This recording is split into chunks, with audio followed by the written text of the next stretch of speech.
Hey everybody, I'm Tara. I'm Chris. From Crooked Row, and today we are going to talk about compost. Now, we have many compost videos, so we're not going to go into all the details that we've ever gone into in the past, but I wanted to talk a little bit about why you would turn your compost in the winter. So if you're doing a slow compost pile, it's fine to just leave it sit. It might take a year or two to break down, but if that's what your needs are, then that's fine. Here on this farm, we have to have quick compost, don't we? We do. So one of the reasons why you turn it over even in the winter is because it puts oxygen into the soil and it feeds those microorganisms that are feeding on the compost. So if you don't, they're still there. It's just, what's that called? Not anaerobic. An anaerobic environment. So there isn't the proper oxygen to break it down as quickly as we would like anyway. So what we did was we had a lot of old hay that we put out into our compost pile, and then we pull open our compost piles and we put our food scraps down in it. And then we just turn and turn and turn, and it gives us the most beautiful compost, doesn't it? It is absolutely beautiful. Now, compost is not fertilizer. A lot of people think that compost is fertilizer. While it does have great things in it, you're still going to want to use fertilizer. So compost just helps the soil, keeps the soil loose, kind of keeps it a more humus type of soil instead of too much clay or too much sand. You want to add compost to keep those organic materials kind of flowing through your soil. And we garden so much here, the soil needs it. Definitely. So we'll also go over in the weeks to come some things about worm composting and other ways to compost besides your food scraps and any of your lawn. Like in the springtime when you start mowing your lawn, you want to talk about something that'll heat up a compost pile. Green grass. For sure. It will steam. It will be so hot. And of course, like horse manure or anything like that added to it, it will cause a lot of heat within that compost pile. Please remember that if you add any manures, look up and see according to what kind of manure you're using. Most manures take about 6 months to break down into usable compost. So you'll want to make sure and let those kind of sit for a bit. But what we're going to work on right now is our hay compost, or maybe you have a leaf mold compost or something like that we put our food scraps into. I'm going to show you how Chris and I turn those over, and you'll want to do this about every 3 days. And so if you can get your compost piles turned twice a week, you're doing pretty good. So that by the time spring comes, they're going to be ready for your boxes and your garden and all that we use our compost for. And then I want to show you a new addition. We have a new addition to our compost family. So stay tuned. Chris and I are going to go turn the piles, and then we'll come back and let you know not only how that went, but some other little tips and tricks with your compost piles, especially if you want them to decompose fast. Chris has a couple of ways that you can make those go a little bit faster. So let's go get started.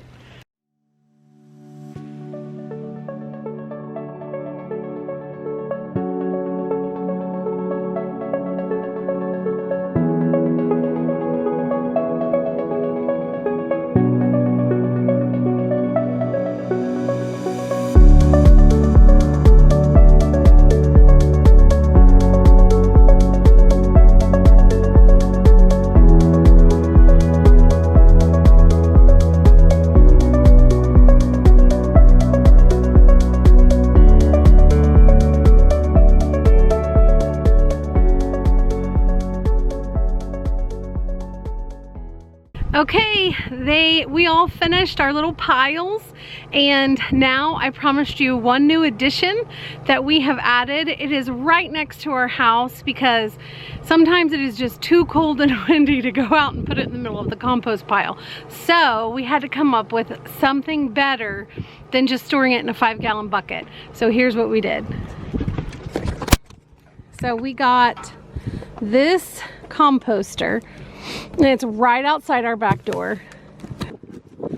See the muck and mire that's in there? Mostly frozen to the edges right now. Yeah.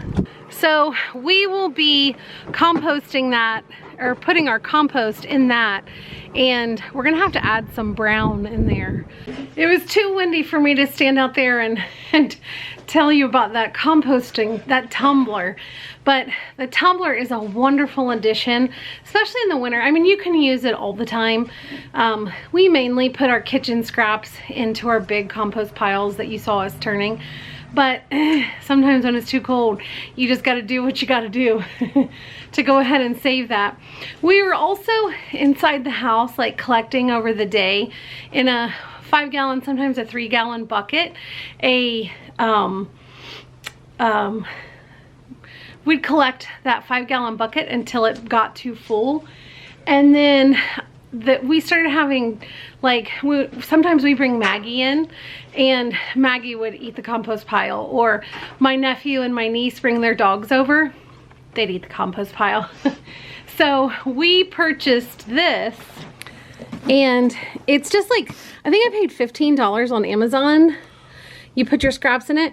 It's got this little carbon filter right here, and then has the lid so that, one, the dogs can't eat it, but two, there's no smell. That carbon filter, although it's very dirty, that carbon filter really takes care of the smell, because we really started having some unpleasant smells in there.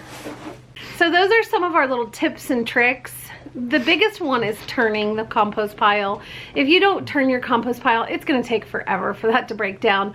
We had a leaf pile that took almost 2 years, didn't it? So we need ours this spring, definitely by this summer. So just keep in mind what you're putting in your compost piles.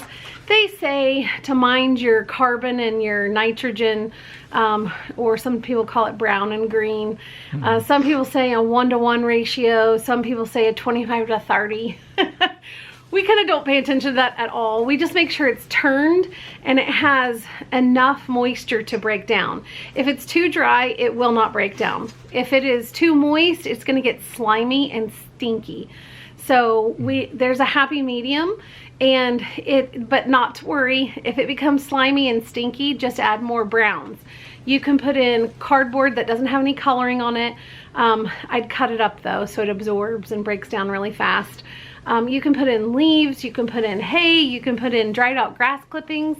Anything that's kind of brown, you can go ahead and put in. If yours is not wet enough, just spray it down, or as promised, we have a secret to breaking it down. What is it?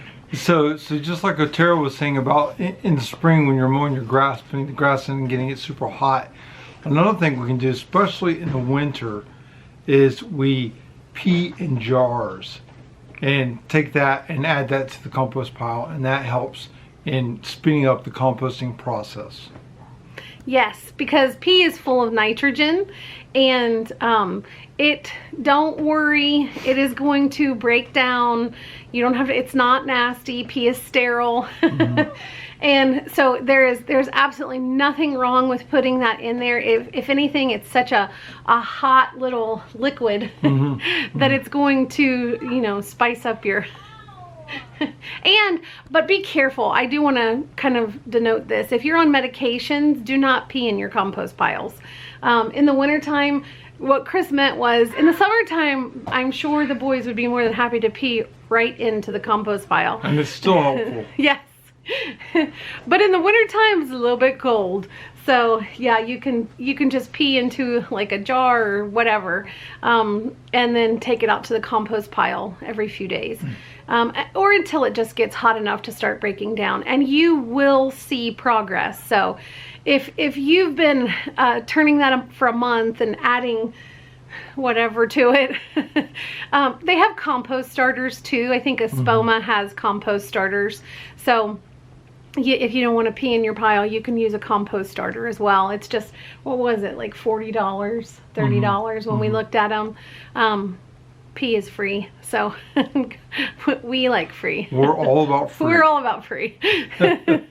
So I just want to encourage you, no matter where you're at, as you can see with the tumbler and the little trash, the little compost bucket that we have, anybody anywhere can compost. If you have just a little backyard garden, there is no reason why you can't compost.